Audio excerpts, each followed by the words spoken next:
మీరు ఆ టీజర్‌లో చూస్తుంటే చాలా సీరియస్‌గా ఉన్నారు. పాపం ఆడుకుంటున్నారు ఆయన్ని. అందరూ అదే అడుగుతున్నారు. ఇట్స్ యాక్చువల్లీ సిట్యుయేషనల్ అంతే. క్యారెక్టర్‌లో చాలా షేడ్స్ ఉంది. ఓకే. ఆ! అవును. ఆ రోడ్ ట్రిప్ చాలా ఫన్‌గా ఉంటుంది. ఓకే. రియల్ అడ్వెంచర్ ఏమన్నా అయిందా రోడ్ ట్రిప్‌లో ఏమన్నా మీకు? అలాగే ఉంటుంది షూటింగ్ టైంలో Yeah. లొకేషన్స్‌కి అవును. వెళ్తే అది సేమ్ కార్ రైడ్స్ అన్ని చాలా ఫన్‌గా ఉంటుంది. సో, ఇప్పుడు మన ఫాదరే డైరెక్టర్ అన్నప్పుడు ఒక చిన్న నెగ్లిజెన్సీ ఉంటది.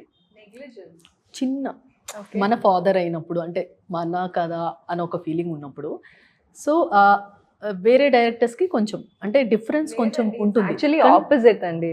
ఎందుకంటే మన ఫాదరే డైరెక్ట్ చేస్తున్నారు, మన నాన్న ప్రొడ్యూస్ చేస్తున్నారు అంటే ఆ బాధ్యత ఉంటుంది. ఒక్క పర్సన్ కూడా నెగ్లిజెన్స్ ఉండదు. It's the opposite. సెట్స్ లో అర్జున్ గారు ఎలా ఉంటారు అంటే స్ట్రిక్ట్ గా ఉంటారా లేదా హీఈస్ వెరీ ప్రొఫెషనల్ సెట్ లో. Very professional. ఎప్పుడు షార్ట్స్ కన్సీవ్ చేయడం, డైలాగ్స్ దాని మీద you know his attention is fully there. నేను వచ్చి నా క్యారెక్టర్ ఎలా తీసుకెళ్ళాలి, మై డైలాగ్స్, బికాస్ తెలుగు నాకు కొత్తది. సో చాలా బాగా మాట్లాడుతున్నారు ఐఎమ్ ట్రై చేస్తున్నాను. సో తెలుగు నేర్చుకోవాలి. ఈ క్యారెక్టర్ నాకు ఒక యూనో ఇట్స్ డిఫరెంట్ డైమెన్షన్. చాలా షేడ్స్ ఉంది ఈ క్యారెక్టర్లో.